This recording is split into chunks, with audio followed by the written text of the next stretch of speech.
அனைவருக்கும் என்னுடைய அன்பு வணக்கம். லட்சக்கணக்கான குரூப் 4 மாணவர்களுடைய மைண்டில் ஓடிட்டுருக்கக்கூடிய சில கேள்விகளுக்கு உண்டான விடையாக தான் இந்த வீடியோவை நம்ம முழுசாக பார்க்க போகிறோம்.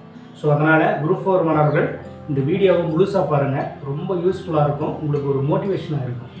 ஸோ முதல்ல எல்லாருக்கும் இருக்கிற ஒரு கேள்வி என்னென்னா, எல்லா குரூப் 4 மாணவர்களுக்கும் இந்த லாஸ்ட் குரூப் 4 எழுதுனாங்க, அதில் கொஸ்டின்ஸ் எவ்வளோ டஃப்பாக கேட்டாங்க, எவ்வளோ அவுட் ஆஃப் புக்கு அப்படின்றது தெரியும். அதேமாரி அதற்கு எதிரான போராட்டங்கள் நடந்தது, கோரிக்கைகள் முன் வச்சு. ஆனால் டிஎன்பிசி செவிசாய்க்காமல் அவங்களுடைய வேலையை அது பண்ணிகிட்டு இருக்கிற எல்லா நிகழ்வுகளும் நீங்கள் பார்த்துட்டு இருக்கீங்க. ஸோ அப்படி இருக்கக்கூடிய சூழ்நிலையில் ஒரு எல்லாருக்கும் முதல்ல ஒரு கேள்வி என்னென்னா, 2026 எக்ஸாம் வருமா அப்படின்ற ஒரு கேள்வி எல்லாரோடைய மனசுலையும் ஓடிட்டே இருக்கு. வருமா வராத நம்ம படிக்கலாமா வேண்டாமா அப்படின்னு எல்லாருக்குமே அந்த யோசனை இருக்கும். ஆனால் நான் சொல்கிறேன், நிச்சயமாக சொல்கிறேன், 2026 குரூப் 4 கன்ஃபார்மாக வரதான் போகுது.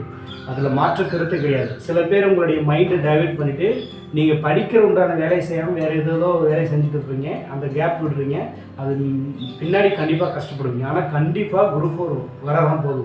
எப்படி சொல்கிறேன் அப்படின்னா, டிஎன்பிசி ஒரு குறிப்பிட்ட காலகட்டமாக பார்த்துட்டு இருப்பீங்க, அவங்க எந்தெந்த டைமில் எந்தெந்த நோட்டிஃபிகேஷன் விட்றாங்களோ, எந்த டைமில் ரிசல்ட் விடணும்னு சொல்கிறாங்களோ கரெக்ட் டைமில் நோட்டிஃபிகேஷன் விட்றாங்க, கரெக்ட் டைமில் ரிசல்ட் விட்றாங்க.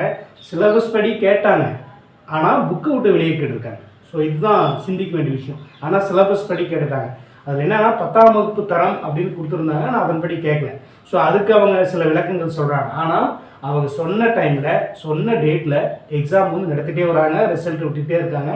கண்டிப்பாக ஆனுவல் பிளானர் வரும்போது நெக்ஸ்ட் இயரில் கண்டிப்பாக, அதாவது மே மாதம் எலெக்ஷன் அப்படின்னா அதுக்கப்புறம் எத்தனை மாதம், 5-6 மாதங்கள் இருக்குல்ல, அந்த அதாவது செப்டம்பரில் எக்ஸாம் வரலாம், அல்லது நவம்பரில் வரலாம், அதில் அக்டோபர் வரலாம், எப்போ வேணாலும் கண்டிப்பாக அடுத்த வருஷம் கடைசியில் எக்ஸாம் வரதான் போகுது. ஸோ இதில் வந்து மாற்றுக்கிறதே கிடையாது, நம்புங்க, கண்டிப்பாக வரும். சப்போஸ் நான் ஒன்று கேட்குறேன் உங்கள்கிட்ட, எக்ஸாம் வரலை அப்படின்னு தள்ளிட்டு போகிறீங்க, வந்துருச்சு, ஆனால் விட்டுட்டாங்க, விட்டதுக்கப்புறம் அடுத்த வருஷம் கால்புற வரப்போகுது அப்படின்னு சொல்லிட்டாங்க, என்ன பண்ணுவீங்க? அந்த ஒரு குறிப்பிட்ட 5-6 மாதத்தில் நீங்கள் படிச்சிட முடியுமா? ஆனால் இப்போ இருந்து படித்தா கண்டிப்பாக சக்ஸஸ் பண்ணலாம். ஸோ அதனால் உங்களுக்கு வேலை என்ன, படிக்கிறது தானே, குரூப் 4 தானே உங்களுடைய ஃபோக்கஸ்ஸு. அப்போ அதுக்குண்டான வேலை செஞ்சுட்டே இருக்கணும். இப்போ நான் ஒரு சின்ன விஷயம் சொல்கிறேன். ஒரு ஒலிம்பிக் போட்டியில் ஒருத்தன் பயிற்சி செஞ்சுட்டு அதில் போட்டியிடுறான். அதில் வந்து அவன் தோல்வியை சந்திச்சிடறான். சில காரணங்கள் இருக்கலாம், அவனுடைய பயிற்சி சரியாமல் இருக்கலாம், இல்லை அந்த இடத்துல ஒரு சூழ்நிலை காரணமாக அவன் தோற்றுருக்கலாம். ஆனால் இருந்தாலும் அவனுடைய லட்சியக்கனவு அந்த ஒலிம்பிக்கில் ஒரு பதக்கம் வாங்கணுன்றது தான் அவனுடைய லட்சியக்கனவாக இருக்குது. அவன் என்ன பண்ணுவான்? திரும்பவும் அடுத்த வருஷம் எப்போ ஒலிம்பிக் அறிவிக்கிறாங்களோ அது வரைக்கும் அமைதியாக இருப்பானா, அப்போ நான் ப்ராக்டிஸ் பண்ணிக்கலாம் அப்படின்னு இருப்பானா? ஒவ்வொரு நிமிஷம் அவன் மைண்டில் ஓடிட்டே இருக்கும், நெக்ஸ்ட் இயரில் நான் அதை வந்து நான் வின் பண்ணி ஆகணும் அப்படின்னு. அப்போ என்ன பண்ணுவான்? அந்த தோற்ற அடுத்த செகண்ட்லேருந்தே அவன் அடுத்த டைம் வெற்றி பெறதுக்கு என்னென்ன வழியோ அதை யோசிச்சுட்டே இருப்பான். கண்டிப்பாக அது ப்ராக்டிஸ் பண்ணுவான், கடுமையாக முயற்சி செய்வான். நெக்ஸ்ட் இயர் ஒரு நாள் வரும், அந்த நாளுக்காக அவன் காத்திருந்து முயற்சி செய்வான், அந்த நாளில் அவன் நினச்சதை சாதிப்பான். இது யதார்த்தமான உண்மை. அதே மாதிரி தான் உங்களுக்கு இந்த எக்ஸாம் போயிடுச்சா, இப்போ எக்ஸாம்பிள் இப்படிலாம் கேட்டாங்க, குரூப் 4 விட்டே போயிடலாம் அப்படின்னா போயிட முடியுமா? உங்களுக்கு வருஷம் குரூப் 4 நடந்துட்டு தானே இருக்க போகுது. அது இதே மாதிரி கேள்வி தானே கேட்க போகிறாங்க, அதே மாதிரி ஸ்டூடெண்ட்ஸ் போக தானே போகிறாங்க. ஏன் அவங்க போகும்போது உங்களால் போக முடியாது?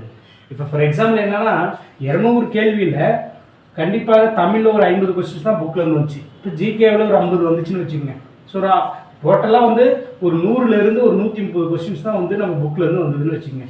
சில அந்த 20 கொஸ்டின்ஸ் வந்து ஓரளவுக்கு நம்மளுடைய இது வரைக்கும் படித்த அந்த நாலேஜை வச்சு கெஸ் பண்ணி அடிச்சிடலாம். அப்போ கணக்குக்கு 150 கேள்விகள் வந்து நம்ம படித்ததில் ஓரளவுக்கு தெரிஞ்ச விஷயத்தில் தான் வந்திருக்கு. அந்த எக்ஸ்ட்ரா இருக்கிற 50 கொஸ்டின்ஸ் தான் அவங்க யாருக்குமே தெரியாமல், யாராலையும் சிந்திச்சு எழுத முடியாத ஒரு கொஸ்டின்ஸாக இருந்தது. அப்போ இந்த போட்டின்றது 150 கொஸ்டின்ஸ் தான். ஸோ அப்போ டெய்லியும் படிக்கிறவங்க, டெய்லியும் முயற்சி செய்கிறவங்க அந்த 150 கொஸ்டின்ஸுக்கு தயாராகிடுவாங்க. ஸோ அப்போ அந்த 150 கொஸ்டின்ஸ்க்கு யார் தயாராகிறாங்களோ அவங்க தான் வெற்றி பெறுவாங்க. சப்போஸ் நெக்ஸ்ட் இயரில் 150ன்றது ஒரு 180 கொஸ்டினாக புக்கிலேருந்து கேட்டலாம், பேட்டர்னை மாற்றி அவங்க யோசிக்கலாம். ஸோ இந்த மாதிரிலாம் பிரச்சனை இருக்குது, நிறைய கோரிக்கைகள் வைக்கிறாங்க, ஏன் நம்ம அது பதில் சொல்லிட்டு இருக்கணும், சரி நார்மலாக வச்சுட்டு போகலான்னு கூட வைக்கலாம்.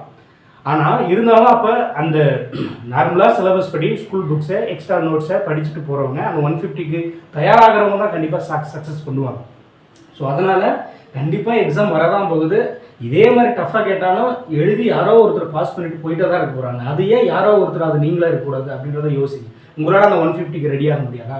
இப்போ இருந்து படித்தா கண்டிப்பாக தயாராகலாம், யாராக இருந்தாலும். ஸோ அந்த மாதிரி கண்டிப்பாக முதல் கேள்விக்கு 2026 எக்ஸாம் வரதான் போகுது. அதுக்குண்டான வேலையை படிக்க ஆரம்பிச்சிருங்க. யாரும் யோசிச்சுட்டு இருக்காது, கண்டிப்பாக வரதான் போகுது. இந்த லாஸ்ட் எக்ஸாம் விட்டுருங்க, இவ்வளோ மார்க் வந்துச்சு அதெல்லாம் விட்டுருங்க. நெக்ஸ்ட் இயரில் அடுத்த வருஷம் வரும்போது அவங்க எப்படி கேட்டாலும் எழுதுறதுக்கு தயாராங்க. இப்போ இந்த வருஷம் எதுலேருந்து கேட்டிருக்காங்க. ஸோ அப்போ அதெல்லாம் இப்போ தயாராகும். வேறு வழி இல்லை, தயாராகுங்க. டைம் இருக்குது, நம்மளுக்கு 1 இயர் டைம் இருக்குது. ஸோ அதனால் கண்டிப்பாக வரும். அதனால் மனந்திராராக படிங்க. எப்படி சார் படிக்கிறது? இப்போ தான் நான் சொல்லியிருக்கேன். அதாவது இப்போ லாஸ்ட் எக்ஸாமில் அவங்க எப்படி கேள்வி கேட்டாங்க, சிலபஸ் உங்களுக்கு ஒன்று இருக்கும். ஸோ அந்த சிலபஸ் படி நீங்கள் புக்கில் படிச்சிருப்பீங்க. அந்த கொஸ்டின்ஸ் எல்லாம் சிலபஸ் பேட்டர்னில் தான் இருக்கும். இப்போ இந்த டாப்பிக்கு இத்தனை கொஸ்டின்ஸ் கேட்கணும் அப்படி தான் கேட்டிருக்காங்க. ஆனால் புக்கை விட்டு வெளியே கேட்டிருக்காங்க. ஸோ அப்போ எதெல்லாம் புக்கை விட்டு வெளியே கேட்டிருக்காங்க என்னன்னா, அவங்க கொடுத்துருக்கிற சிலபஸில் புக்கில் இருந்துச்சுன்னா, அதிகப்படியான ஒரு மெசேஜ் புக்கில் இருந்துச்சுன்னா அதில் கேட்டுறாங்க. இப்போ அவங்க கொடுத்துருக்கிற டாப்பிக்கில் புக்கில் கம்மியாக தான் இருக்குது, எளிமையாக தான் இருக்குது அப்படின்ற அந்த டாப்பிக்கை தான் அவங்க வெளியே எடுக்கிறாங்க. ஸோ இது அவங்க ஸ்கூல்லேருந்து ஸ்கூல் புக்கில் கேட்டோம்னா அவங்க ஈஸியாக அடிச்சிருவாங்க. ஸோ அப்போ அவங்களுக்கு வந்து கொஞ்சம் கடினம் பண்ணணும்னா அந்த டாபிக், குறிப்பிட்ட டாபிக் வந்து நான் வெளியே எடுக்கணும்னா அவங்க சொன்னது பழமொழிகள், ஓமை தொடர்கள்லாம் வந்து நம்ம அன்றாட வாழ்க்கையில் நம்ம கேட்டிருப்போம் ஒரு சில கொஸ்டின்ஸு. அதே மாதிரி அது மரபு தொடர்கள் இதெல்லாமே புக்கில் இருக்கிறது எளிமையாக இருக்கிறது அடிச்சிருவாங்கன்னு வெளியில் போகிறாங்க. ஸோ மற்றதெல்லாம் வெளியில் போயிருக்க மாட்டாங்க பாருங்கள், அதிகமான மெசேஜ் இருக்கிறதா. ஸோ இதுதான் ட்ரிக்ஸு. அப்போ அவங்க என்ன பண்ணாங்களோ அதன்படி பின்னாடி நம்ம ப்ராக்டிஸ் பண்ணிகிட்டே போகணும். நெக்ஸ்ட் டைம் இதே பேட்டர்னில் கேட்டாங்கன்னா நீங்கள் இதே பேட்டர்னில் படிச்சிங்கன்னா போயிடுங்க. நீங்கள் இதே மாதிரியும் படிக்கணும். நார்மலாக நம்ம எப்போ படிக்கணும், ஸ்கூல் புக்ஸை ஃபுல்லாக கவர் பண்ணணும். ஸோ இப்படி தான் இந்த எக்ஸாமை ஃபஸ்ட்டு நம்ம படிக்கணும். இப்போ எப்போ இருந்து படிக்கிறதுனா நீங்கள் இப்போ இருந்தே ஸ்டார்ட் பண்ணணும். இப்போ நான் ஒரு 2 மாதம் கழித்து படிக்கிறேன் சார், ஆனுவல் பிளான் விட்டதுக்கப்புறம் நான் படிக்கிறேன் சார் அப்படின்னா ஒரு பிரயோஜனம் இல்லை. ஏன்னா இந்த நிமிஷம் படிச்சுட்டே இருக்காங்க. எத்தனையோ குரூப் 4 ஸ்டூடெண்ட்ஸ் வந்து படிச்சுட்டு இருக்காங்க. சிலபஸ் எல்லாம் கேதர் பண்ணுறாங்க. இதில் இருந்து கேட்டிருக்காங்க, இதில் இருந்து எடுத்திருக்காங்க, இப்படி இதை அட்டன் பண்ணணும், அப்போ நெக்ஸ்ட் இயரில் எப்படி யோசிப்பாங்க, நாம் எப்படி யோசிச்சு படிக்கணும் அப்படின்ட்டு இந்த நிமிஷம் வந்து சிந்திச்சுட்டே இருக்கிறாங்க. அப்போ நீங்கள் இப்போ ஸ்டார்ட் ஆனால் தானே நீங்கள் அதை சிந்திப்பீங்க, அதுக்கு உண்டான வேலையை செய்வீங்க, நாளைக்கு அவங்க எப்படி கேட்டாலும் அட்டன் பண்ணுவீங்க. ஸோ அதனால் இப்போ இருந்தே படிக்கிறது வந்து சிறந்த முறை அப்படின்னு நான் சொல்லுவேன். அடுத்தது என்ன படிக்கிறதுக்கு விளக்கம் சொல்லிட்டேன். சிலபஸ் வச்சுக்கோங்க. பழைய ப்ரீவியஸ் இயர் கொஸ்டின் லாஸ்ட் இயரில் கேட்ட அந்த பேட்டர்ன் எடுத்து பாருங்கள். இப்படிலாம் கேட்டிருக்காங்க, அப்படி இப்படிலாம் படிக்கணும். அடுத்தது எப்படி படிக்கிறதுனா, நம்ம சொல்ல மாதிரி ஒரு சிலபஸ் வச்சுக்கோங்க. சிலபஸில் இருந்து என்னென்ன டாப்பிக்ன்றதை முதல்ல ஒரு நோட்ஸ் மாதிரி எடுத்துக்கோங்க. ஒவ்வொரு டாபிக் வைஸாக புக்கில் இருக்கிற லெசன்ஸ் எல்லாம் நோட்ஸ் எடுக்கிற ஒரு நல்ல ஒரு மெத்தடு நோட்ஸ் எடுக்கணும். அதேமாதிரி டெஸ்ட்டு ப்ராக்டிஸ் பண்ணணும், டிஸ்கஷன் பண்ணணும். ஸோ இதெல்லாமே தான் ஒரு வெற்றிக்கு உண்டான வழிகள். ஸோ அதற்காக தான் அந்த மாதிரி இருக்கக்கூடிய மாணவர்களுக்காக நம்ம டெஸ்ட் பேட்ச்னு ஒன்று போட்டுருவோம். டெஸ்ட் பேட்ச்னு ஒன்று போட்டால் தான் என்ன பண்ணுவோம், அந்த டெஸ்ட்டுக்கு பின்னாடி பிடிச்சிட்டு நம்ம ஒரு டெஸ்ட் இருக்குது, நம்ம படிக்கலாம், இந்த வாரங்கள் இந்த டாபிக் கொடுத்துருக்காங்க, இந்த டாபிக் இந்த வாரம் முடிச்சிட்டோம்னா நெக்ஸ்ட் வீக்கில் அடுத்த டாபிக் படிக்கலாம். ஸோ அப்போ அந்த ஒரு டாப்பிக்கை படிச்சுட்டு இந்த வாரத்தில் என்னென்ன பாடங்கள் கொடுக்குறோமோ அதை படிச்சுட்டு ஒரு டெஸ்ட் எழுதி பார்க்கும்போது அப்போ நீங்கள் இதெல்லாம் படிச்சிருக்கீங்க, எது நினைவுக்கு வருது, எது மறந்து போகுது, எது கடினமாக இருக்குது அப்படின்ற கேள்வி தான் உங்களுக்கே வரும்.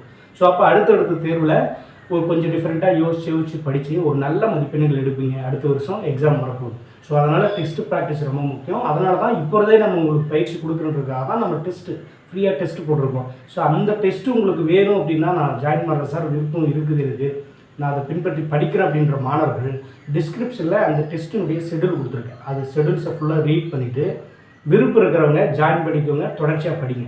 இல்லை சார் எனக்கு டெஸ்ட்லாம் வேணாம், நீங்கள் டெய்லியும் நாங்கள் வீட்டிலே படிக்கணும்னா படிக்க உங்கள் விருப்பம். ஆனால் படிக்கிறத விட்டுறாதீங்க, படிங்க. கண்டிப்பாக 2026 எக்ஸாம் வரதான் போகுது. ஸோ அதுக்கு உண்டான வேலையை